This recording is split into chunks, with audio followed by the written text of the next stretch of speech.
मैंने MBBS Baroda medical college से किया हुआ है और उसके बाद फर्दर क्रिटिकल केयर आईसीयू का ट्रेनिंग मैंने पूना से लिया है 2007 से 2012 और उसके बाद 2012 से अभी तक मैं 9 साल स्टर्लिंग हॉस्पिटल है, नाम शायद सुना रहेगा आपने, उसमें आईसीयू इंचार्ज की तरह काम किया और अभी मैं समन्वय हॉस्पिटल में एज ए आईसीयू इंचार्ज काम करता हूँ और बड़ौदा में ही रहता हूँ, मंदिर के नज़दीक रहता हूँ।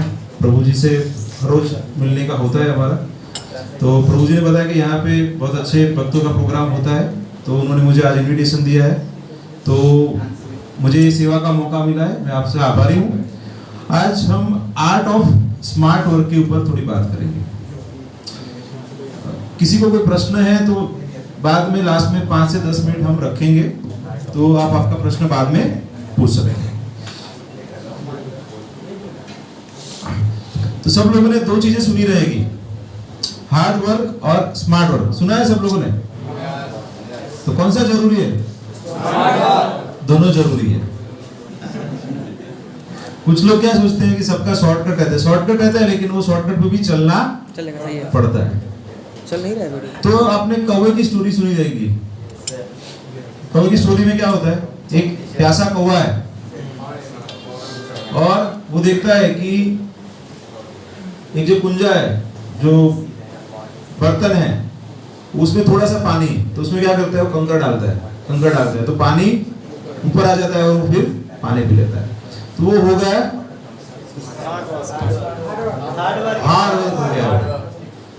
अभी आजकल का कौवा क्या करता है, आजू बाजू में से स्ट्रो लेके आ जाता है, तो स्ट्रो लाने के लिए तो मेहनत करनी पड़ेगी आपको, तो उतना तो वर्क करना पड़ेगा, लेकिन उसको क्या बोलते हैं, smart work. So always there are 2 concepts. You have to act, but you have to first think and then you have to act. So if you are out thinking, you are doing some action, that's not going to give the result what you want. जो आपको चाहिए वो नहीं प्राप्त होगा। तो nectar of instruction Upadeshamrita में बताया जाता है कि उत्साहात निश्चयात धैर्यात तत्तत् कर्म प्रभव। सो उत्साह होना चाहिए, निश्चय होना चाहिए, लेकिन धैर्य भी होना चाहिए। तो उसका ही मतलब है स्मार्ट वर्क। आपको मन में आया कर दिया तो नहीं होने वाला है, निश्चय भी होना चाहिए, धैर्य भी होना चाहिए। So always endeavouring with intelligence. आपको क्या करना है, प्रयास करना है, लेकिन बुद्धि के साथ करना है। भगवद गीता का आप 3रा अध्याय पढ़ेंगे, उसमें 41, 42, 43 जो श्लोक है लास्ट, वहां पे उसका हायरार्की बताया हुआ है कि सबसे पहले क्या है, भौतिक शरीर है, देह है, उसके ऊपर है इंद्रियां हैं, उसके ऊपर मन है, मन के ऊपर बुद्धि है, बुद्धि के ऊपर फॉल्स ईगो आत्मा, और उसके बाद परमात्मा भगवान है। तो जब हमारी बुद्धि मन से ऊपर रहेगी, तब हम जो हमें चाहिए वो कर पाएंगे। लेकिन जब हमारा मन बुद्धि के ऊपर हावी रहेगा, तो हमें जो रिजल्ट्स जीवन में चाहिए वो हम प्राप्त नहीं कर सकते। तो ये आगे कंसेप्ट डिटेल में हम समझेंगे इसका। दूसरी एक चीज लाइफ में देखनी है, वो है आउट ऑफ बॉक्स थिंकिंग। ज्यादातर लोगों को आपने देखा रहेगा कि वो समस्या के ऊपर ही सोचते रहते हैं, प्रॉब्लम्स के बारे में बातें करते हैं। आपके संपर्क में ऐसे कुछ लोग रहेंगे, अरे असाइनमेंट दे दिया है, अभी पूरा करना बाकी है, ये बाकी है, वो बाकी है, ये करना है, वो करना है, या प्रॉब्लम आ गया है। लेकिन एक चीज होती है लेटरल थिंकिंग। लेटरल थिंकिंग मतलब जो रास्ता सब लोग पसंद करते हैं, आप कुछ और रास्ता पसंद करते हो और अच्छा रिजल्ट प्राप्त करते हो।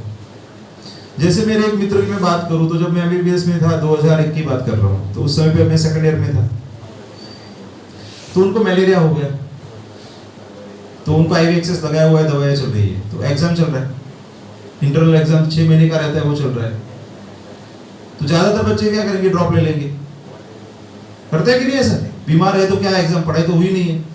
तो उन्होंने क्या किया, मेरे मित्र थे, मुझे बोला कि आप पढ़ रहे हो ना, तो आप बोल के पढ़ो, मैं सुन लूंगा। उन्होंने क्या किया, खुद तो पढ़ने की अवस्था थी नहीं उनकी कि वो पढ़ सके, वीकनेस था, तो सुन तो सकते हो ना। तो उन्होंने क्या किया, मैं जो पढ़ता था वो सब सुन लिया, तो मेरे से भी ज्यादा नंबर लेके आ गए। So this is called lateral thinking. तो ये उदाहरण दे रहा हूं, तो ये आपके जीवन में आप अलग अलग तरीके से लेटरल थिंकिंग कर सकते हैं। परिस्थिति आपकी है, सॉल्यूशन आप अलग से निकाल सकते हैं। दूसरी बात है क्रिएटिविटी। आपका जो माइंडसेट है उसको बदलना है आपको। ज्यादातर हम क्या एक ऐसे ही घोड़े की तरह आगे का ही सोचते हैं, पीछे का भी सोचना है, ऊपर का भी सोचना चाहिए, दाएं बाएं का भी सोचना चाहिए। तो आप नए माइंडसेट के साथ भी कोई समस्या जीवन में है, आप में से कितने लोग हैं कि जो मतलब एग्जाम के समय पे ज्यादा पढ़ते हैं? कुछ लोग हर रोज ज्यादा पढ़ते हैं, कुछ लोग एग्जाम के समय पे, कितने लोग हैं ऐसे कि एग्जाम के समय पे ज्यादा पढ़ते हैं, उनका गियर बदल देते हो, है ऐसे? हाँ। तो मैं अपना उदाहरण बताता हूँ मैं आपको। जब मैं 12वीं कक्षा में था तो प्रीलिम्स में मेरे कुछ नंबर आ गए 78%, और आज से 23 साल पहले भी 78% का कोई वैल्यू नहीं था। आपको लगेगा कि अभी नहीं, लेकिन उस समय पे भी नहीं था। उस समय पे भी 90 प्लस चाहिए अगर आपको अच्छा एडमिशन चाहिए तो पिताजी ने मुझे बोला कि अभी ये परसेंटेज में तो आपको अच्छी कॉलेज में या अच्छी जगह पे तो नहीं मिलेगा। तो मैंने बोला बात तो सही है, कुछ करना पड़ेगा, अभी जो कर रहे हैं उससे तो नहीं हो रहा है ना। उस समय मैं 8-9 घंटा पढ़ता था दिन का, तो उससे तो कुछ वही रिजल्ट आया जो दिख रहा था, 78% आया था। तो मैंने पिताजी से, हम खाना खा रहे थे तो मैंने बात की कि पिताजी मैंने सुना है कि कोई एक लड़का है जो 15 घंटे पढ़ता है। तो बोले ऐसा कुछ हो नहीं सकता, कोई 15 घंटे नहीं पढ़ सकता। उनके अनुभव में कोई नहीं था जिसने 15 घंटा पढ़ाई किया है, और मैंने भी देखा नहीं था, मैंने सुना था। तो उन्होंने बोल दिया, लेकिन मेरा ईगो बहुत ज्यादा हर्ट हो गया, तो मेरी बात मान क्यों नहीं रहे। अभी वो ईगो ऐसा है कि फिर मैंने मनवाने के लिए मैंने क्या कहा कि भाई उन्होंने देखा नहीं है, तो दूसरा एक लड़का तो है उनके सामने। तो मैंने थोड़ा सा अपना लाइफस्टाइल चेंज किया, और 2 महीना जो प्रीलिम्स के बाद टाइम मिलता है पढ़ने के लिए, जनवरी से मार्च तक का समय, तो फिर मैं हर रोज 15 घंटा पढ़ता था। तो एक स्मार्ट डिसीजन लिया, हार्ड वर्क किया, दोनों का कॉम्बिनेशन किया, तो 92% आ गया। तो one of the best college में एडमिशन मिल गया।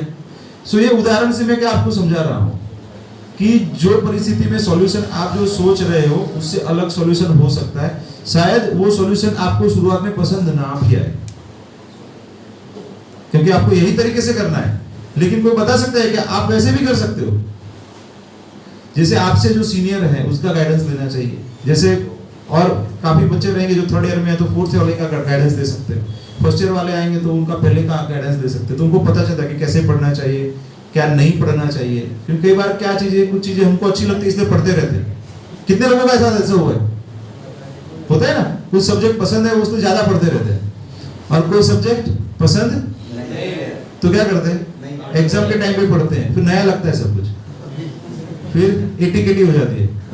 Allowed to keep down, ATKT होता है, ऐसा सिस्टम है यहाँ पे ऐसा। तो अगर आप बैलेंस करेंगे तो कोई प्रॉब्लम नहीं आएगा। तो ये थोड़ा सा हम बैकग्राउंड लिया है, अभी हम उसको नेक्स्ट लेवल पे जाते हैं। तो सभी को जीवन में कितने, मैक्सिमम लाइफ कितना, 100 साल जीते हम लोग। अभी उतना नहीं जीते, लेकिन 100 साल पकड़ के चलते हैं। अभी मैं डॉक्टर हूं तो आईसीयू में पेशेंट्स देखते हैं तो ज्यादातर 70-80 वाले आते हैं, उसके बाद वाले बहुत कम आते हैं। उसका मतलब है कि जिंदा नहीं रहते उतना, उसके बाद जीते नहीं है ज्यादा लोग, बहुत कम लोग जीते हैं। लेकिन समझ के चलते हैं कि हमारे लाइफ के अंदर 100 चैप्टर्स हैं, एक साल एक चैप्टर है, और हर एक जो चैप्टर है उसके अंदर कितने पेज है, 365। 4 साल में एक स्पेशल 366 वाला चैप्टर आता है, लीप ईयर। तो जो हमारा जीवन है उसके अंदर इंपॉर्टेंट क्या है कि हम उसको कैसे महसूस करते हैं। काफी लोग रहेंगे जो कंप्लेन करते रहते हैं, काफी लोग कंटेंट रहते हैं कि वो हमेशा कृतज्ञ रहते हैं कि भगवान ने मुझे ये दिया है, जीवन ने मुझे ये दिया है, आजू बाजू वाले लोगों ने, परिवार ने मुझे ये दिया है, खुश रहते हैं। आपके आसपास में ऐसे लोगों को देखा है आपने? प्रसन्न रहते हैं, कुछ भी हो जाए, इवन फेल भी हो जाएंगे ना कोई रीजन से एग्जाम में, तो भी दुखी नहीं होते, वापस मेहनत करके वो आ जाते हैं। और कुछ लोग 2 नंबर कम आ जाएंगे ना तो रोते ही रहते हैं, ऐसे लोग देखे? ऐसे भी है। आप तो नहीं है ना ऐसे, इसीलिए इधर आप यहाँ पे आते हैं, इसलिए ऐसा नहीं करते। तो जीवन में 2 चीजें इंपॉर्टेंट है, एक है आनंद और दूसरा है पैसा। तो जब आप आनंद से कार्य करेंगे तो पैसा तो आने वाला ही है, समझ रहे हैं आप? काम करेंगे तो पैसा तो मिलने वाला है। लेकिन पैसे के लिए काम करेंगे तो ऐसा जरूरी नहीं है कि आपको आनंद मिले। तो जीवन के अंदर आपको जो पसंद है, जो अच्छा लगता है वो कार्य करना चाहिए, जो एथिक्स के साथ, मॉरल के साथ, जिसमें भगवान प्रसन्न होते हैं वही कार्य करना चाहिए। ऐसा कोई कार्य नहीं करना चाहिए, क्योंकि भगवान परमात्मा के रूप में हमारे हृदय में विराजमान है। जब वह हमारे कार्य से प्रसन्न होते हैं, जब हम उसका फल भगवान को अर्पण करते हैं, तो भगवान खुद प्रसन्न होते हैं, साथ में हम भी प्रसन्न हो जाते हैं। तो मेरे आईसीयू में काम करते हुए 15 साल हो गए, तो वहां पे मैं पेशेंट्स के रिलेटिव्स को देखता हूँ। कई बार हम पेशेंट के रिलेटिव्स को जो रिजल्ट के लिए वो आया नहीं दे पाते, कई बार डेथ हो जाता है पेशेंट का, फिर भी हमने वो स्टैंडर्ड बना के रखा है कि वो मृत्यु होने के बाद भी वो मिलने आते हैं, आंख में भले आंसू ही रहे, लेकिन वो थैंक यू बोल के जाते हैं। तो आप जो भी फील्ड में काम करो, तो वैसे काम करो कि उसमें भगवान प्रसन्न हो, और जिसके लिए आप काम कर रहे हो वो भी प्रसन्न हो, क्योंकि उसके हृदय में भी भगवान विराजमान है परमात्मा के रूप में। तो जब आपके और उनके दोनों के हृदय में भगवान प्रसन्न हो जाएंगे, तो उसका मतलब क्या है कि आप सही कर रहे हो। लेकिन अगर आप आपका मोटिव देख रहे हो कि इसमें आपका एक फायदा है, उसका फायदा नहीं है, तो वो प्रसन्न होगा नहीं होगा। तो अंततः तो आप भी प्रसन्न नहीं होंगे लॉन्ग रन में, टेम्पररी शायद पैसा मिल जाएगा। तो इसलिए मैं आईसीयू में काम करता हूं, मुझे कोई स्ट्रेस नहीं होता है, क्योंकि मुझे पता है कि पेशेंट का अच्छा होना या नहीं होना वो मेरे हाथ में नहीं है। किसके हाथ में है? भगवान। भगवान कौन है? कृष्ण। ब्रह्म संहिता में क्या बताया हुआ है? ईश्वरः परमः कृष्ण सच्चिदानंद विग्रह अनादिरादिर गोविंद सर्व कारण कारणम। तो भगवान कौन है? ईश्वर। परम ईश्वर कौन है? कृष्ण है। क्या स्वरूप है उनका? सत, चित और आनंद। सत मतलब इटर्नल, चित मतलब फुल ऑफ नॉलेज, एंड आनंद मतलब फुल ऑफ ब्लिस। हम भी कैसे हैं? सच्चिदानंद स्वरूप है, लेकिन क्या है, अभी भौतिक देह प्राप्त किया है कि नहीं? तो इसकी वजह से क्या है कि जो परिस्थिति में है, कितने लोग बाइक चलाते हैं, कितने लोग साइकिल चलाते हैं, कितने लोग कार चलाए हुए हैं। तो जब आप जैसे वाहन में बैठते हो वैसा ईगो प्राप्त करते हैं कि नहीं? जब चलते हैं तो ईगो थोड़ा सा बैलेंस में रहता है, क्योंकि हम कनेक्शन में है, रोड के ऊपर है। तो जैसे साइकिल में आ जाते हैं, स्कूटर पे आ जाते हैं, कार में आ जाते हैं, कार में भी बड़ी कार में आ गए, प्लेन में आ गए, तो ईगो। और तो जैसे ही आपको जो शरीर प्राप्त हुआ है उसके जो हिसाब से ईगो भी हमारा बढ़ता जाता है। तो उसको कैसे बैलेंस करना है? तो उसके लिए लाइफ में प्रायोरिटीज चाहिए आपको। आप सबका प्रायोरिटी क्या है? सबसे पीछे प्रभु जी, क्या नाम है आपका? आपका जीवन में क्या लक्ष्य क्या है? क्या? ओके, आपका क्या है? ये कोने में बैठे उनका क्या है? नाम क्या है आपका प्रभु जी?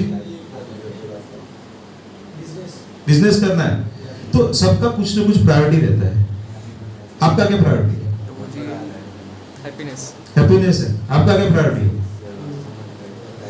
तो सबका कुछ ना कुछ प्रायोरिटी रहता है। तो उसके हिसाब से 4 चीजें आप देखना है। ये टाइम मैनेजमेंट मैट्रिक्स है, इसको मैं थोड़ा सिंप्लीफाई कर रहा हूँ। वो चार्ट नहीं रखा है मैंने, चार्ट कॉम्प्लेक्स हो जाता है, इसलिए मैंने एक-एक क्वाड्रेंट है उसको एक-एक पेज के ऊपर लेके रखा है। तो जीवन में कोई भी चीज है वो कैसी रहती है? इंपॉर्टेंट रहती है, इंपॉर्टेंट नहीं है। दूसरा है अर्जेंट है या अर्जेंट नहीं है। ये 4 चीजें होती है ना लाइफ में, इंपॉर्टेंट है या नहीं है, अर्जेंट है या नहीं है। तो इसके हिसाब से आप देखेंगे तो सबसे पहला जो क्वाड्रेंट है वो बनता है इंपॉर्टेंट भी है, अर्जेंट भी है, जीवन में जरूरी भी है और तुरंत करना है। तो मैनेज करना पड़ेगा कि नहीं? अभी आपको डिक्लेयर हो गया कि कल एग्जाम है,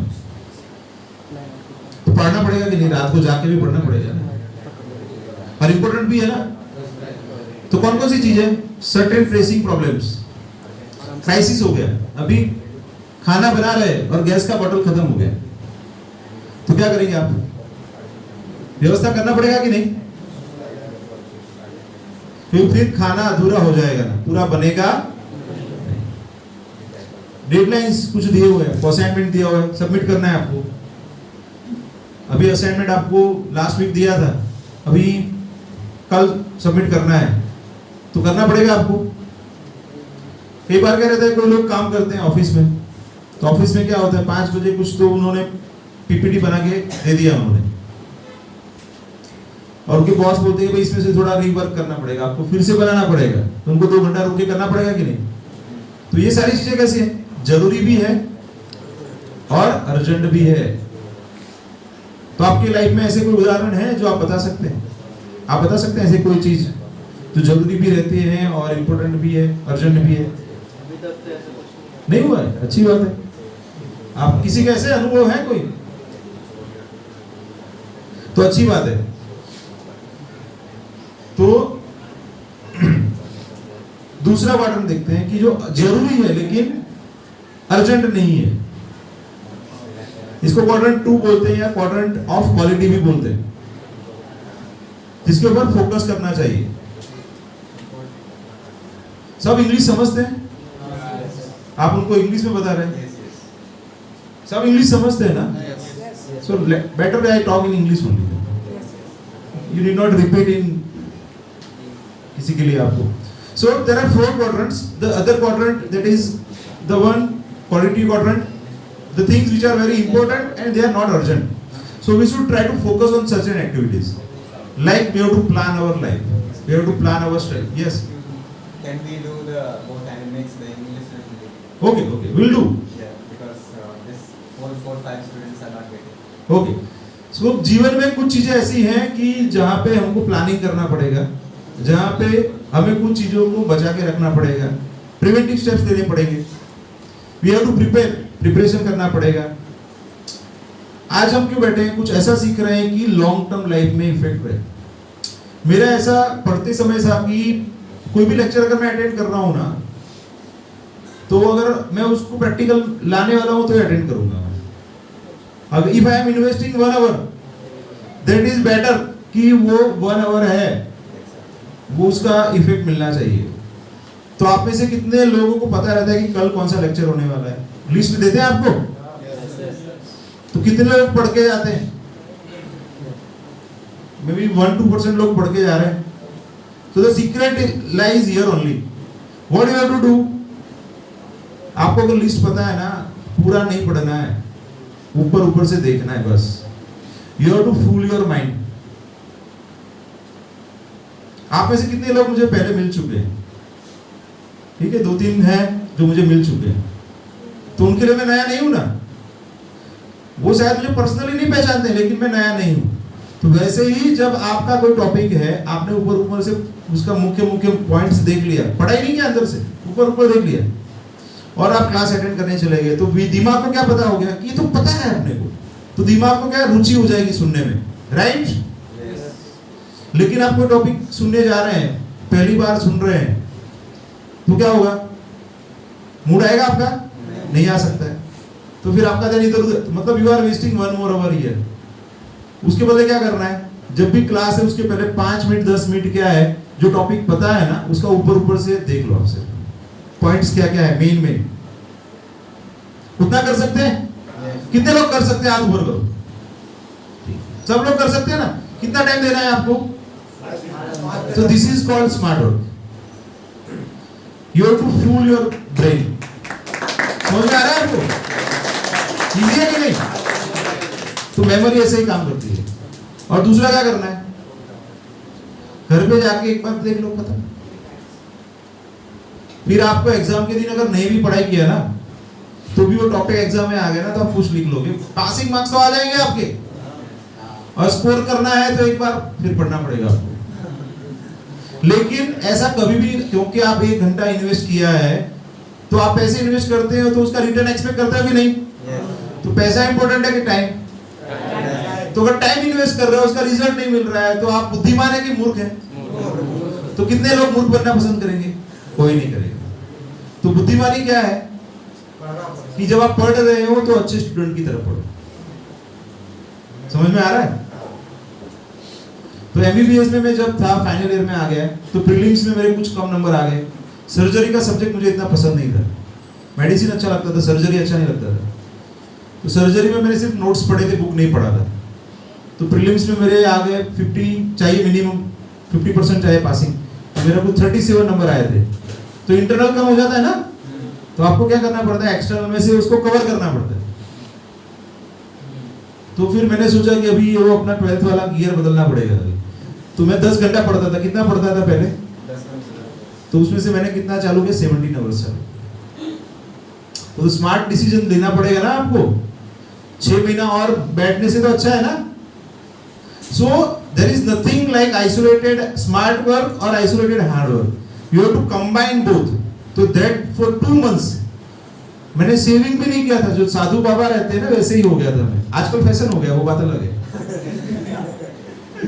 सो कहने का मेरा मतलब क्या है कि जीवन में जब जो स्थिति आती है उसके हिसाब से आपको डिसीजंस लेने हैं। और अगर आप कंफ्यूज हैं तो आपसे जो सीनियर हैं, जैसे प्रभु जी यहाँ पे रेगुलर आते हैं, मेरे जैसे और कोई भक्त आते रहेंगे यहाँ पे, तो उनसे आप गाइडेंस प्राप्त कर सकते हैं। तो आपको बताएंगे कि कैसे लाइफ को प्लान करना है, कैसे चीजों को प्रिवेंट करना है, हाउ टू प्रिपेयर, और पर्सनल डेवलपमेंट कैसे करना है। The next thing is relationship building. तो संबंध अच्छे बना के रखने चाहिए। अभी जो ऑर्गेनाइजेशन में मैंने काम किया है ना, अभी भी ऐसे संबंध है कि मैं अभी एक फोन कर लूं ना, मैं बोलूँ ये बंदा अच्छा है, इसको आपको जॉब दे देना है तो उसको दे देंगे। मैं इवन मैसेज कर दूं ना सिर्फ व्हाट्सएप पे कि इसको एडमिशन दे देना है, तो उसका मेरे व्हाट्सएप पे एडमिशन हो जाएगा। तो ऐसे संबंध आपको सभी के साथ बना के रखना है, क्योंकि जो काम पैसे से नहीं होता है ना, वो संबंध से होता है। सही कि नहीं? गवर्नमेंट में काफी कुछ काम निकालने रहते तो क्या चाहिए? पहचान चाहिए कि नहीं? पैसे से नहीं होता है सब कुछ। पैसे तो सबके पास है आजकल, लेकिन आपको कुछ काम निकालना है तो आपको क्या संबंध भी रखने पड़ेंगे। तो relationship building is also investment. This is quadrant 2 activity. Then another thing is recognising new opportunities. नई कुछ चीजें अच्छी आ रही है तो उसको ले लेना चाहिए। जैसे अभी आप सब इकट्ठा हुए हैं, आज आपको पता चला कि आज कुछ स्पेशल क्लास हो रहा है, तो आप लोगों ने ये सब ग्रैब कर लिया है। और मैं आपको गारंटी देता हूं कि जो ये आज सीखेंगे उसमें से जो घर पे अप्लाई करेंगे ना, तो नेक्स्ट लेवल पे जाएंगे। क्योंकि मुझे लोग 5-5 साल, 7-7, 8-8 साल के बाद फोन करते हैं, जो भी मेरे संपर्क में नहीं है, नंबर लेके फोन करते हैं कि जो आपने बताया था ना वो मैंने किया है, अभी मैं यहाँ पे पहुंच गया हूँ। तो करना क्या है आपको जो क्लिक होता है ना, मैं 50 चीजें बताऊंगा, तो 50 में से जो एक चीज आपको टच होती है ना, उसको पकड़ लो आप। 49 आपके लिए नहीं है, लेकिन जो एक आपके लिए है वो अभी तय करके जाना है। समझ में आ गया आपको? सब कुछ नहीं करना है, एक चीज करना है। कर सकते हैं कि नहीं? एक कर सकते हैं कि नहीं? एक तो कर सकते हैं ना।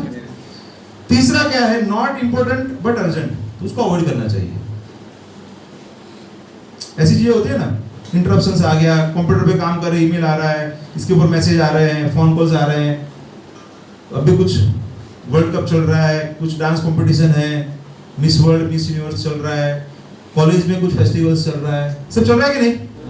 तो ये क्या इंपॉर्टेंट है? क्या अपने लिए इंपॉर्टेंट है? आप कितने लोग हैं कि जो स्पोर्ट्स खेलते हैं? खेलते हैं ना। अभी कॉलेज में आगे हॉस्टल में रह रहे हो आप, और आप क्रिकेट टीम के कैप्टन हो गए, वॉलीबॉल की टीम के कैप्टन हो गए, उसमें आपने बहुत अच्छा कर लिया, लेकिन आपको डिग्री प्राप्त नहीं हो, तो कोई वैल्यू है क्या? नहीं। वो खेलना अच्छी बात है, समझ रहे हैं आप, लेकिन साथ साथ में जो लक्ष्य है आपका पढ़ाई करना, तो उसको मेन रखना है। तो ये सब क्या है? डिस्ट्रैक्शंस है, आपको परेशान कर सकते हैं। होता है कि नहीं ऐसे? अरे यार 2 मिनट आ जाए तो फिर 1 घंटा बिगड़ जाता है। कितना लोगों का अनुभव है ऐसे? तो इसीलिए क्या करना चाहिए आपको? ये चीजों को अवॉइड करना चाहिए। चौथा है, बेकार है, नॉट इंपॉर्टेंट नॉट, लेकिन उसमें सबसे ज्यादा टाइम जाता है लोगों का। कितने लोगों के पास टच स्क्रीन मोबाइल है? अच्छा, किसके पास नहीं है ऐसा पूछना चाहिए। सबके पास है। तो वी वर लकी, जब हम लोग पढ़ाई कर रहे थे, जो मैं इंटर्नशिप में आया था, मेरे पास वो 3315 वाला मोबाइल था, तब नोकिया का 2005-6 की बात कर रहा हूँ मैं। तो उसका मैं उपयोग क्या करता था? घर पे सिर्फ फोन करने के लिए, क्योंकि मुझे वो पीसीओ पे जाना ना पड़े, एसटीडी पीसीओ पे जाना ना पड़े, और दिन में क्या 2 कॉल होते थे, सुबह में एक पापा को मम्मी को फोन कर दिया, शाम को कर लिया, उसके अलावा उसका यूज नहीं होता था, पड़ा रहता था। वो घड़ी का काम करता था, उसमें से टाइम देखते थे, बस दैट्स ऑल। सो आप में से कितने लोगों को लगता है कि बिना स्मार्टफोन के जी सकते हैं? जीना नहीं है, जी सकते हैं। जी सकते हैं कि नहीं? तो उसको यूज कम कर सकते हैं कि नहीं? बंद करने का नहीं बोल रहा हूं, तो उसका मैं सीक्रेट नेक्स्ट टाइम बताऊंगा, मतलब ये खत्म हो जाएगा तब मैं बाद में बताऊंगा। Gossiping, checking, social media, time wasters, ये सब चीजें हैं, तो इसको टोटली ऐसे इसमें लिखा है अवॉइड, मैं तो बोलूंगा बंद करना है आपको। इसमें क्या लिखा है? अवॉइड। लेकिन एज फार एज पॉसिबल क्या करना है आपको? नो पार्किंग बोलते हैं ना, नो एंट्री, तो इसको भी बोलना है आपको मेरी लाइफ में कोई जगह नहीं है। कितने लोग न्यूज़पेपर पढ़ते हैं? कितना समय देते हैं एवरेज? हाँ, न्यूज़पेपर को कितना टाइम देते हैं आप? आधा घंटा 1 घंटा चला जाता है। तो उतना समय में आप कल जो पढ़ाई किया था उसका रिवीजन कर सकते हैं। समझ रहे आप? समय सबके पास उतना ही है, जितना मोदी जी के पास है उतना ही हमारे पास है। समझ रहे आप? और हम क्या करते हैं? एक्सक्यूज देते रहते हैं, तो वो नहीं होना चाहिए। अभी आपको एक कंसेप्ट समझना है, that is human function curve. हर एक का अलग अलग रहता है। जैसे एक्स एक्सिस में समय दिया हुआ है, अराउजल और समय दिया हुआ है, और वाई एक्सिस में परफॉर्मेंस दिया हुआ है। तो नॉर्मली क्या होता है, लीनियर रहता है कि 1 घंटे में कोई काम करेंगे तो 2 घंटे में दुगना होता है, 3 घंटे में 3 गुना हो जाता है। लेकिन जैसे समय जाता है ना, तो परफॉर्मेंस कम होता है, थक जाते हैं ना। तो एक बहुत बढ़िया कंसेप्ट मेरे पिताजी ने मुझे बताया था जब मैं 12th में था। वो आपको पता है कि नहीं मुझे पता नहीं, सुनना है सबको? तो अच्छी बात है। हमारे दिमाग में अलग अलग ब्रेन के एरियाज अलग अलग कार्य करते हैं। So we have different areas in our brain for different matters. So आपको अलग अलग सब्जेक्ट्स हैं। So when you read particular subject or practice certain things, then certain brain area is utilized. तो जब आप थक जाते हो ना, तो आपको बुक रखने का नहीं है, तो क्या करना है बताइए? क्या करना है आपको? सब्जेक्ट चेंज करना। तो इसलिए मैं 15 घंटा पढ़ पाता था या 17 घंटा पढ़ पाता था। कितने लोगों ने ऐसे पढ़ के देखा है अभी तक? 15 घंटा 17 घंटा पढ़ सकते कि नहीं? कितने लोगों को ऐसा लगता है पॉसिबल नहीं है उनके लिए, जो अभी नहीं कर पा रहे हैं? आपको लगता है ना आपके लिए पॉसिबल नहीं, ऐसा लगता है? तो पॉसिबल तब होगा कि जब आप चेंज ऑफ सब्जेक्ट करेंगे। थोड़ा सा बीच में आपको चेंज लेना पड़ेगा। एक का एक मैथ्स कर लो थोड़ा, उसके बाद थोड़ा रीडिंग वाला सब्जेक्ट ले लो, उसके बाद समझे तो फिजिक्स कर लो। तो वैसे आपके भी अलग अलग जो भी सब्जेक्ट आते हैं अलग अलग फील्ड से आ रहे हैं, तो आप भी अपना थोड़ा चेंज कर सकते हैं। थोड़ा असाइनमेंट का काम कर लो बीच में, थोड़ा सा रिवीजन कर लो, क्योंकि रिवीजन में नया नहीं पढ़ना है आपको। फिर आपका बायोलॉजिकल क्लॉक समझ लो आप, कि सुबह के टाइम में अच्छा मूड है या इवनिंग में मूड अच्छा है। जब जो मूड है उसके हिसाब से आप टाइमिंग प्रेफर करो। अगर एग्जॉस्ट हो जाते हैं उसके बाद भी अगर आप काम करते रहते हैं तो क्या बीमार हो जाएंगे, इल हेल्थ आ जाएगा, आई, और बाद में ब्रेक डाउन हो जाएगा। तो आपको एग्जॉस्ट पॉइंट आपका पता होना चाहिए। तो अगर आपको लग रहा है कि दिन में एग्जॉस्ट पॉइंट आ गया तो 15-20 मिनट आधा घंटा आप रेस्ट ले लो, फिर से बैटरी रिचार्ज हो जाएगा ना। हम कहते हैं बैटरी डेड हो जाता है तो क्या करते हैं, थोड़ा सा फास्ट चार्जिंग कर लेते हैं कि नहीं? तो आधा घंटा चार्जिंग कर लिया तो फिर बाकी का दिन निकल जाता है अपना, हो जाता है। तो सेम तरीके से आप कर सकते हो कि आपको आपका एग्जॉस्ट पॉइंट पता होना चाहिए। तो आप इल हेल्थ और ब्रेक डाउन, तो उसमें फायदा क्या होता है कि आधा घंटा रिचार्ज कर लिया तो बाकी 5-6 घंटा आप पढ़ाई कर सकते हो। लेकिन क्या किया, वो जबरदस्ती आप खींच रहे हो। तो जब मैं 15 घंटा पढ़ता था तो क्या करता था, मैं 4 घंटा नींद ले लिया, बाद में और 3-4 घंटा फिर से ले लेता, दो ब्रेक में ले लेता। तो आप क्या कर सकते हैं, 6 घंटा रात का ले लिया, दिन का फिर 1-2 घंटा का थोड़ा सा ले सकते हैं अगर जरूरत है तो। लेकिन कहने का मतलब क्या है कि आपको आपका बायोलॉजिकल क्लॉक खुद को सबका अलग अलग है। जैसा मेरा है वैसा आपका नहीं है, सबका सेम नहीं है, क्योंकि सबका बैकग्राउंड अलग अलग है, पढ़ाई अलग अलग है। तो आपको आपके बॉडी को समझना पड़ेगा, साइकोलॉजी को समझना पड़ेगा। तो बॉडी यानी कि शरीर और माइंड यानी कि मन, व्हाट इज द रिलेशनशिप? तो there is stress in the body, then there is a stress in the mind. तो जब आप स्ट्रेस में रहेंगे तो अच्छा काम कर पाएंगे नहीं। तो उसके लिए समझना पड़ेगा कि मन क्या है। ये आप सब देखे हुए रहेंगे पहले। डिवाइस कितने लोगों ने अटेंड किया? सबने किया हुआ है। डिस्कवर योरसेल्फ, तो उसके अंदर ये बेसिक एनालॉजी आती है। अब ये क्या है?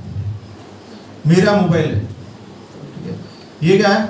मेरा चश्मा है, ये मेरा कुर्ता है, ये मेरा शरीर है, ये मेरी आंखें हैं। तो मैं और मेरा अलग होता है कि नहीं? ऐसे कभी बोलते हैं मैं शरीर, ऐसा बोलते हैं कि मेरा शरीर बोलते हैं, my body. I and mind, these are different concepts. Okay? Yes. So there is gross body. Gross body कैसे बना हुआ है? Earth, water, fire and ether. There are 5 elements. Then subtle body है जो हम देख नहीं सकते। जैसे हार्डवेयर और सॉफ्टवेयर रहता है ना, ये सॉफ्टवेयर है तो ये हार्डवेयर काम करता है ना। तो क्या है वो? मन, बुद्धि और अहंकार, मिथ्या अहंकार बोलते हैं उसको, फॉल्स ईगो। और उसके अंदर क्या है? आत्मा। तो हमारा हृदय प्रदेश में आत्मा और परमात्मा साथ में रहते हैं। शास्त्र में ऐसे उदाहरण दिए हुए हैं कि एक पेड़ के ऊपर 2 पक्षी बैठे हो, 2 पक्षी हैं। एक पक्षी क्या है? जो फल खा रहा है, अच्छा और बुरा फल खा रहा है, और दूसरा देख रहा है। तो उसको लग रहा है ये फल खाने में मजा नहीं आ रहा है, कई बार तो देखते हैं वो तो फल नहीं खा रहा है, पसंद है, उसको लगता है कि ये तो अच्छा है, फल नहीं खा रहा है लेकिन संतुष्ट है। तो जब हम कर्म करेंगे लेकिन हम फल भगवान को अर्पण कर देंगे, मतलब before doing any work we should think that we are supposed to offer the fruits to the Lord, भगवान को देना है। तो क्या होगा? वो कर्म अच्छा हो जाएगा, परफेक्ट हो जाएगा। क्यों? क्योंकि आपको फल के अंदर कोई इच्छा नहीं है। जैसे आप जॉब कर रहे हैं, आप जॉब अच्छे से कर रहे हैं, जो आपको जॉब मिला है उसको बेस्ट तरीके से करेंगे जिससे भगवान प्रसन्न हो जाए। सैलरी तो मिलने वाला ही है ना, ऐसा थोड़ी है कि सैलरी नहीं मिलेगा, लेकिन आप सैलरी के लिए काम नहीं कर रहे, तो फल की इच्छा से काम नहीं करो, फल तो मिल रहा है। तो सिंपल कंसेप्ट है, कंसेप्ट समझ में आ रहा है? बहुत सिंपल कंसेप्ट है। काम तो आपको करना ही है, लेकिन वो काम आप फल की इच्छा से नहीं कर रहे हो, वो भगवान की प्रसन्नता के लिए कर रहे हो। जैसे सत्यनारायण की कथा रहती है, सुना है आपने? उसमें सीरा बनाते हैं, अच्छा बनता है, वो भगवान की प्रसन्नता के लिए बनाते हैं। और हम अपने भोग के लिए बनाएंगे तो अच्छा बनता है? तो ये डिफरेंस है। तो जो चीज हम भगवान को अर्पण करने के लिए करते हैं ना, वो प्रसाद हो जाता है। जो फल प्राप्त होता है ना, वो प्रसाद हो जाता है। तो इसीलिए हमें समझना चाहिए कि जीवन में जो भी चीजें मिले आपको, वो प्रसाद के रूप में मिलनी चाहिए। भगवान बताते भगवद गीता में 2 अध्याय में कि जो अपने भोग के लिए बनाते हैं उसको चोर बोलते हैं, जो अपने लिए करते हैं वो चोर है। भगवान का ही सब कुछ है, भगवान को अर्पण किए बिना ले लेते हैं। घर का बच्चा है, पिताजी की सब चीजें है ना घर में, पिताजी को बताए बिना यूज करता है तो पापा को अच्छा लगेगा क्या? लेकिन वो बता के पिताजी ये आपका ही है, मैं ले लूं क्या? पिताजी थोड़ी ना बोलने वाले हैं आपको।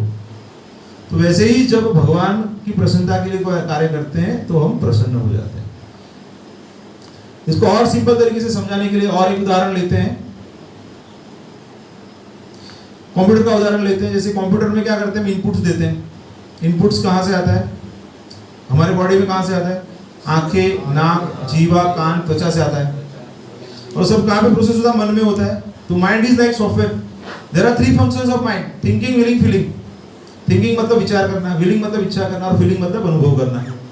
और उसके अलावा मन में क्या रहता है? पूर्व के संस्कार रहते हैं, पूर्व की इच्छा, अपूर्ण इच्छा रहती है। तो मन क्या करता है? बुद्धि के साथ कंसल्ट करता है, ये करूं या ना करूं। होता है आपके मन में ऐसे विचार आते हैं, अंदर बातें चलती है ऐसी। कितने लोगों के मन में चलती है ऐसी बातें? सबके अंदर चलती है। और जिसकी नहीं चलती उसका मतलब क्या है? क्यों मन की चलती है, उसकी बुद्धि तक सिग्नल जाता नहीं है। समझ में आ रहा है आपको? सबके मन में ये 2 मन है, तो दूसरा मन है वो बुद्धि है। वो मन नहीं है, वो बुद्धि है।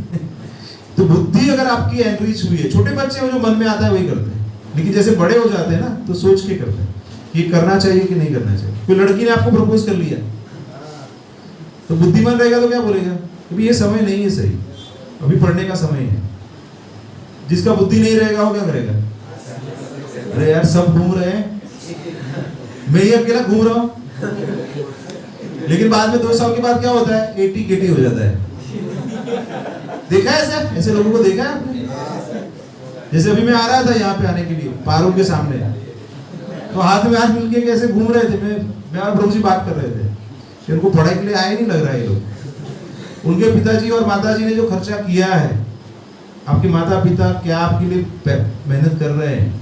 जब आप खुद माता पिता बन जाएंगे, खुद बन जाएंगे, आपके बच्चे बड़े हो जाएंगे, तब आपको इसका मेरा 10 साल का बच्चा है, तो वो अगर मेरी चीज नहीं मानता है तो मुझे दुख होता है कि मैं उसके अच्छे के लिए कुछ बोल रहा हूँ और वो नहीं कर रहा है।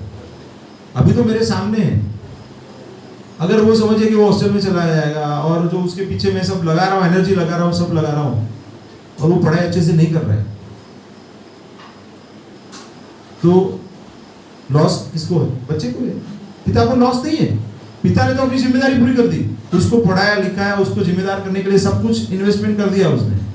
लेकिन अगर बच्चे ने उसका सही प्रयोग नहीं किया तो क्या होगा? नुकसान तो बच्चे का ही। तो वैसे ही हमें हमेशा बुद्धि का मानना चाहिए। किसका नहीं मानना चाहिए? भगवद गीता में एक श्लोक आता है, दूसरे अध्याय का 62 और 63, तो उसका पहला श्लोक लेंगे हम। ध्यायतो विषयान पुंस संगोस्तेषु प्रजायते संगात् संजायते कामात् क्रोधो विजायते। तो हम कोई चीज के बारे में सोचते हैं, सोचते सोचते क्या होता है? उसका ध्यान होने लगता है। ध्यायतो विषयान पुंस, तो विषय का ध्यान करते हैं। संगोस्तेषु प्रजायते, उसका संग हो जाता है।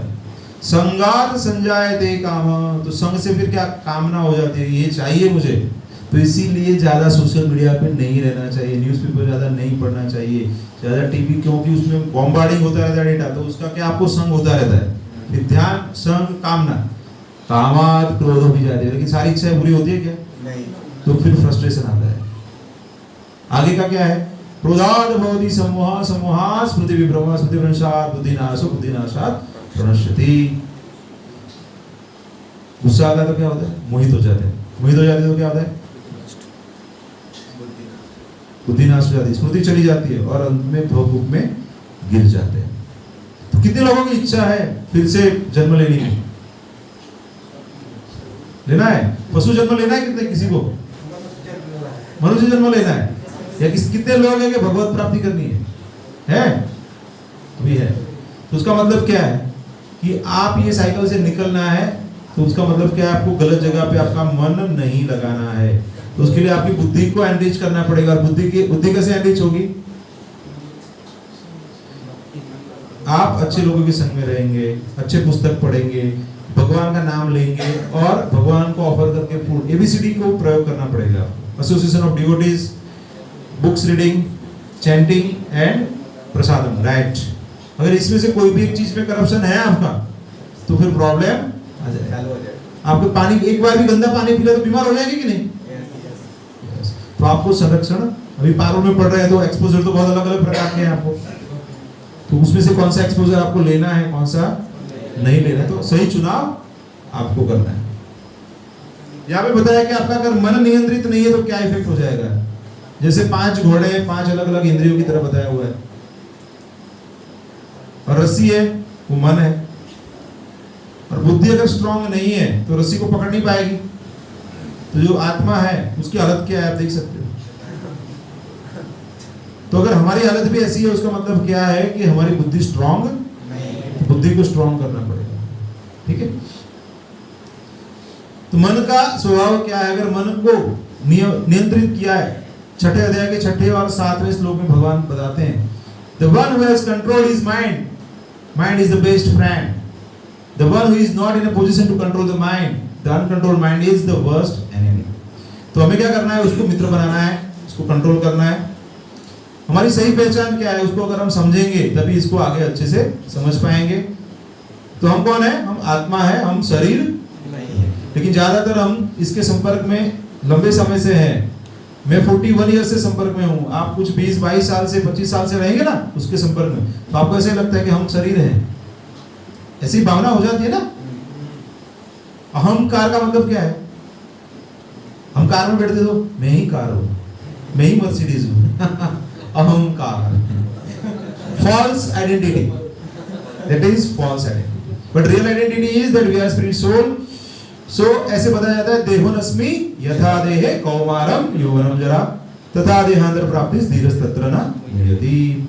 तो जीवन में काल चक्र में ऐसे अलग अलग शरीर प्राप्त होते हैं, लेकिन जो धीर व्यक्ति है वो मोहित नहीं होता है। तो जिसको पता है पहले से कि एक दिन ये घर खाली करना है, जैसे यहाँ पे आप रेंट पे रहते हो ना, तो आपको बोला एक दिन खाली करना है, तो आपको कोई प्रॉब्लम होगा क्या? तो आपको पता है दूसरे घर में चले जाएंगे, तो ये घर खाली करना है तो प्रॉब्लम होता है। क्यों होता है? क्योंकि पूरी माहिती नहीं है कि दूसरा घर कहाँ पे है, कैसा है। तो शास्त्र अध्ययन करेंगे, then we'll have that knowledge कि नेक्स्ट शरीर कैसा मिलेगा। शास्त्र अध्ययन करना पड़ेगा। तो दो प्रकार की पर्सनालिटी है। टाइप ए पर्सनालिटी, ऐसे कुछ रहते हैं, गंभीर रहते हैं, अर्जेंसी, इंपेशेंस, धैर्य नहीं है, एग्रेसिव, एक्सेसिव कॉम्पिटिटिव ड्राइव है, वेल रेशनलाइज हॉस्टिलिटी है, इनसिक्योरिटी है। आप चित्र से देख सकते हैं कि इवन वो सुसाइड कर रहा है तो भी टाइम देके कर रहा है। तो ऐसे लोग आपने जीवन में देखे हैं, आपके आसपास में रहेंगे। तो अगर आप ऐसी स्थिति में हैं तो उसमें से बाहर आ जाइए आप। तो टाइप बी पर्सनालिटी कैसी है? नॉन एग्रेसिव है, रिलैक्स एंड अलर्ट है। साथ में कैसे हैं? They are alert, long term view है, रियलिस्टिक टारगेट है, बेटर डेलीगेशन है, किससे क्या काम करवाना है। Speed, slow and steady wins the race. Sense of worth क्या है? कोई मुझे बताएगा कि आपकी कीमत है तो नहीं, मुझे पता है मेरी कीमत क्या है। लोगों से आपको आपका महत्व प्राप्त नहीं करना है। आप करते जाएंगे, अच्छा करेंगे तो लोग लॉन्ग टर्म समझेंगे, नहीं समझते तो उससे कुछ फर्क नहीं गिरता है। बैलेंस होना चाहिए लाइफ में, तो आपको स्ट्रगल नहीं रहेगी, आपका लाइफ बैलेंस में रहेंगे। कितने लोग सुबह में 4 बजे उठते हैं? कितने लोग 5 बजे उठते हैं? कितने लोग 6 बजे उठते हैं? कितने लोग 7 बजे उठते हैं? कितने लोग 7 बजे के बाद उठते हैं? ठीक है, इट्स ओके, मैं भी उठता था पहले, ऐसा कुछ नहीं है। तो उसका कहने का मतलब ये क्या कि आप अगर जल्दी सोएंगे तो जल्दी उठोगे, ठीक है। आगे आएगा ये कंसेप्ट। तो वर्क मैनेजमेंट, थोड़ा सा आपको एक पहलू ये भी सिखा देता हूँ, क्योंकि कुछ लोग 1-2 साल में वर्क में भी लगेंगे। कितने लोग हैं फाइनल ईयर में पढ़ रहे हैं? अभी थर्ड ईयर में कितने लोग हैं? तो अभी 1-2 साल में आपको जॉब ज्वाइन कर सकते हैं आप। तो एट वर्क प्लेस और पर्सनल लाइफ में कैसे करना है वो हम देख लेते हैं। तो उसके लिए टॉप टीच फॉर्मूला है, आपको लिखना है तो लिख सकते हैं, फोटो क्लिक करना है तो कर सकते हैं। सो सबसे पहला है टाइम मैनेजमेंट। तो ऑलवेज बी पंक्चुअल। जैसे आपका कोई भी कार्य है तो उसके लिए आप पंक्चुअल रहिए। अभी जैसे मैं जहां पे भी काम करता हूं तो मैं प्रयास करता हूं कि मैं कोई ऐसा रीजन नहीं है तब तक टाइम पे ही पहुंचना है। जैसे यहाँ पे आना था तो मैं और प्रभु जी वैसे ही टाइम पे निकल गए कि मतलब ट्रैफिक का, बाकी सब चीजों का ध्यान रखते हुए। तो क्या होता है, लास्ट टाइम पे प्रॉब्लम्स नहीं आ जाती। होता है कि नहीं? तो एग्जाम है तो क्या करना है, आपको पहले से ही पढ़ना है, पहले से ही टाइम मैनेजमेंट कर लेना है। आपको अभी सेमेस्टर चालू हुआ है तो अभी से टाइम मैनेजमेंट चालू कर देना है। ऑन पेपर होना चाहिए आपका सब। दूसरा है ऑर्गेनाइज। तो आप जहाँ पे पढ़ते हो वो जो डेस्क है प्रॉपर होना चाहिए, ऑर्गेनाइज होना चाहिए। वहाँ पे अननेसेसरी चीजें नहीं होनी चाहिए, डिस्ट्रैक्टिंग चीजें नहीं होनी चाहिए। प्रायोरिटी होनी चाहिए, फर्स्ट थिंग फर्स्ट। तो आपको सिलेबस के हिसाब से पता होना चाहिए कि भाई कौन सा सिलेबस थोड़ा टफ है, कौन सा इजी है, कैसे कर लोगे। तो उसके हिसाब से आप फर्स्ट थिंग फर्स्ट, आपको पहले क्या करना है आपको पता होना चाहिए। टू डू लिस्ट आपको पता होना चाहिए कि भाई आज मैं क्या करूंगा, कल क्या करूंगा, ऑन पेपर होना चाहिए। छोटा सा डायरी आपके पास हमेशा होना चाहिए। दिन में कुछ नया सीखते तो उसके अंदर डाल दो, कुछ नहीं पता है उसके अंदर डाल दो, घर जाके क्या देखना है। समझ रहे? कुछ 2 चीजें हर रोज नहीं सीखेंगे आप और नहीं समझ में आएगा तो फिर से देखना पड़ेगा, किसी को पूछना पड़ेगा आपको। Then expectations. तो आपका जहां पे भी रहते हो या इवन वर्क प्लेस पे भी हैं तो आपको क्या करना पड़ेगा, सीनियर जूनियर से एक्सपेक्टेशन। इवन आप हॉस्टल में भी रहते हो तो भी आपको एक दूसरे को बताना पड़ेगा कि भाई मुझे जल्दी सोना है, डिस्टर्ब मत करो। और that would be a non violent communication. गुस्सा करने की भी जरूरत नहीं, आप प्यार से बता सकते हो। Acquire necessary skills. अभी जैसे जब मैं 10th में था तो टाइप सब्जेक्ट आता था। आप लोग जब 10th में रहेंगे तो कंप्यूटर सब्जेक्ट आता था। समझ लो 20 साल में चेंज होगा कि नहीं? तो अपडेट करना पड़ेगा आपको, नया टेक्नोलॉजी के हिसाब से समझना पड़ेगा। वैसे ही आपके अंदर कम्युनिकेशन स्किल्स है, इंग्लिश के स्किल्स हैं। जैसे प्रभु जी ने बताया कि कुछ बच्चे हैं कि वो शायद अच्छे से इंग्लिश में नहीं समझ पाते हैं, इट्स ओके, लेकिन जमाने के हिसाब से आपको हर एक लैंग्वेज को जो समझना पड़ेगा। हिंदी भी आनी चाहिए, लोकल लैंग्वेज भी आनी चाहिए, गुजराती भी आनी चाहिए, और आपको इंग्लिश भी अच्छी आनी चाहिए। It should be well versed with all the 3 languages. मैं गुजराती मीडियम में पढ़ाई किया मैंने, तो मुझे मेरी अच्छी लैंग्वेज सबसे अच्छी गुजराती है, सेकंड वेस्ट इज इंग्लिश, और थर्ड हिंदी है, क्योंकि हिंदी में ज्यादा बोलना नहीं होता है। स्कूल में आया तो फिर धीरे से हिंदी भी अच्छी हो गई मेरी, अभी मैं समझ लेता हूँ, थोड़ा बहुत बोल लेता हूँ। Communicate properly. कई बार क्या होता है कि लोगों को कम्युनिकेशन गैप हो जाता है, अनुभव किया है? कुछ आपने बोला, वो सामने वाला समझा कुछ और, इंटरप्रिटेशन अलग हो जाता है। तो आपको मेक श्योर करना चाहिए कि आपको जो मैसेज देना है वो सही पहुंचे। और अगर आप भूल जाते हैं तो किसी ने बताया तो लिख लो, आप फोन पे बताया आपको कि ये कुछ काम है, ये है, वो है, तो आप भूल जाते हैं तो लिख लो। और अगर ऐसा है तो आप डॉक्यूमेंट कर लो, व्हाट्सएप कर लो, लिख के हमें बता दीजिए, तो कोई मिस ना हो जाए। और सबसे इंपॉर्टेंट है हैंडल विथ केयर, किसको? लोगों को।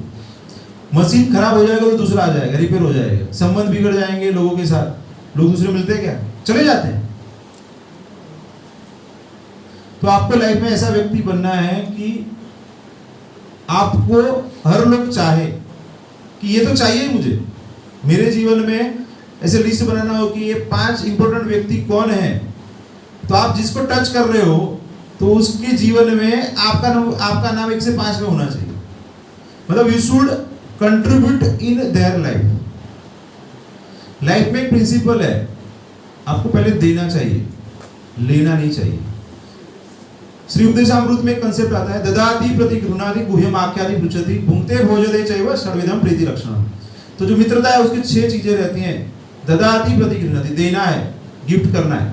प्रति गृह्णाति, गिफ्ट प्राप्त करना है, कोई गिफ्ट देते हैं तो आपको भी गिफ्ट देते हैं तो लेना है। गुह्यम आख्याति पृच्छति, गुह्य चीजें हैं, बताना है, सुनना है। भुंक्ते भोजते चैव, भुंक्ते मतलब प्रसाद देना है, प्रसाद ग्रहण करना है। षड्विधिम प्रीति लक्षणम, ये 6 चीजें घनिष्ठ। तो आप ये घनिष्ठ व्यवहार लोगों के साथ रखेंगे। तो अभी मैं वर्क प्लेस पे रहता हूँ तो वहां पे भी मेरे व्यवहार ऐसा ही है।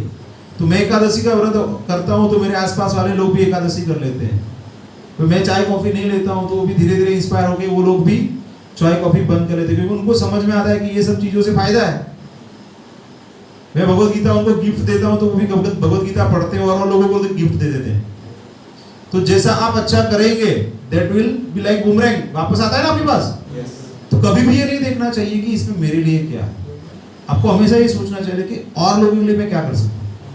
जब लोगों के लिए आप अच्छा करेंगे तो आपका अच्छा होने वाला ही है। शायद डिले हो सकता है थोड़ा, अच्छा पेड़ है ना, उसको तो आने में टाइम लगता है ना। और जो बोलते हैं फालतू वाला जो है ना जल्दी आ जाता है, घास, राइट? उसके लिए मेहनत करनी पड़ती है? नहीं करनी पड़ती। सो हमारे जीवन में 4 पहलू हैं। सबसे पहला है फिजिकल, दूसरा है मेंटल, तीसरा है इंटेलेक्चुअल और चौथा है स्पिरिचुअल। तो फिजिकल फिटनेस होना चाहिए, इमोशनल स्टेबिलिटी होना चाहिए, आईक्यू अच्छा होना चाहिए और स्पिरिचुअल क्वोशेंट भी, आध्यात्मिक भी अच्छा होना चाहिए। एक एक करके देखते हैं। तो कितना 15 मिनट है अपने पास? तो कितने लोग हॉस्टल से कितने हॉस्टल से आपका 7:30 के लग जाता है हाँ 5 मिनट ले लेते हैं लास्ट, ठीक। सो 4 चीजों का ध्यान रखना है आपको। आपका फिटनेस अच्छा होना चाहिए। तो फिटनेस के लिए क्या करना है आपको? अच्छा सात्विक खुराक लेना चाहिए आपको, एक्सरसाइज करना चाहिए रेगुलर। कितने लोग एक्सरसाइज करते हैं? तो आधा घंटा एक्सरसाइज करना चाहिए मिनिमम, और रिलैक्सेशन होना चाहिए। खाना समय पे लेना चाहिए, खाना का क्वालिटी सात्विक होना चाहिए आपको। एक्सरसाइज के बेनिफिट्स क्या है कि जब आप एक्सरसाइज करते हैं ना तो बॉडी में जो टॉक्सिन्स रिलीज होते हैं ना एड्रेनालिन की वजह से, वो रिमूव हो जाते हैं, पॉजिटिव सिग्नल्स मिलते हैं आपको, आपका इमोशनल स्ट्रेंथ बढ़ता है। ये स्लाइड का आप फोटो निकाल सकते हैं। तो ये स्लाइड पे बताया कि 9 बजे से 12 बजे के बीच में आप सोते हैं, 3 घंटे में आपको 6 घंटे का रेस्ट मिलता है। तो द मैसेज इज कि आपको जल्दी सोना चाहिए, लेट नाइट तक पढ़ने से बचना चाहिए। 12 से 3 में सेम मिलता है और 3 बजे के बाद कम रेस्ट मिलता है। सो जितना आप जल्दी सोएंगे क्वालिटी नींद मिलेगी, शरीर का डिटॉक्स हो जाएगा, बायोलॉजिकल क्लॉक सेट हो जाएगा। रिलैक्सेशन करना चाहिए, टीवी व्हाट्सएप अवॉइड करना चाहिए। आगे बताते हैं कि 4 जो स्ट्रेसर्स हैं बड़े, नॉनवेज, नशा, गैम्बलिंग और अनैतिक संबंध, ये सब चीजों से दूर रहना चाहिए, तभी आप जीवन में आगे, क्योंकि आप ब्रेक लगा के एक्सेलरेशन देंगे तो कोई फायदा मिलेगा आपको? नहीं मिलेगा। तो ये 4 चीजों से दूर रहना चाहिए। इमोशनल चीजों में आप देखेंगे तो first duty is to build character. समझ गए आप? टेक्निकलिटीज ज्यादा जरूरी नहीं है। जैसा आप अंदर डालेंगे वैसा बाहर आएंगे। अच्छा डालेंगे अच्छा बाहर आएगा, खराब डालेंगे खराब बाहर आएगा। सो ऑलवेज अपने आप को अच्छी चीजों में बिजी रखिए, फालतू समय मत रखिए, नहीं तो क्या मन गलत जगह पे लेके जाएगा। बीच में नेचर या म्यूजिक कीर्तन सुन सकते हैं आप, गुस्से को कंट्रोल कीजिए आप, कोई चीज पता नहीं चल रही तो कम्युनिकेट कर लीजिए आप, पर्सनलाइज मत कीजिए कोई इश्यू को आप, सबका नेचर अलग अलग है, रिस्पेक्ट करो उसको आप, जजमेंट मत बन जाओ किसी के लिए आप कि ये ऐसा ही है या वैसा ही है, सबके अंदर चेंज हो सकता है, आपका व्यवहार चेंज करेंगे उनका व्यवहार चेंज हो जाए। हर एक दिन को एक नए दिन की तरह शुरुआत करो। ग्रास इज ऑलवेज लाइक, देखेंगे तो मतलब अच्छा पहलू देखने का प्रयास कीजिए हर एक चीज का। कभी भी जरूरत लगे तो हम लोग हैं आपके साथ, सोशल सपोर्ट सिस्टम है, आप उनको ऑप्ट कर सकते हैं। और भगवान के साथ मित्रता कीजिए। तो भगवान के साथ मित्रता कैसे कर सकते हैं? अच्छे पुस्तक पढ़िए। आप फिल्म देखना है तो भक्तों का, भगवान का, अच्छे चरित्र का वो सब फिल्म देखिए, फालतू वाला मत देखिए जो आजकल चल रहा है। अच्छा म्यूजिक सुनिए, कीर्तन सुनिए, भजन सुनिए, जिससे आपकी बुद्धि शुद्ध होती है। और अच्छे मित्र रखिए, जैसे यहाँ पे सब आप आए हैं तो एक दूसरे की मित्रता रख सकते हैं आप। और आध्यात्मिक जो जरूरत है हमारी वो है, जैसे मछली है उसको पानी से निकाल दिया है आपने, तो उसका कोई फायदा है क्या? उसको कुछ भी चीज दे देंगे तो नहीं चलेगा, उसको पानी चाहिए। वैसे ही हमें भगवान के साथ जब तक कनेक्शन नहीं किया तो भगवान के साथ कनेक्शन कैसे कर सकते हैं? मंत्र के द्वारा। मनस्त्रायते इति मंत्र। तो मन को गलत जगह से जो डिलीवर करता है उसको क्या बोलते हैं? मंत्र। तो इसीलिए हम आपको बोलते हैं कि आप भी प्रयास कीजिए।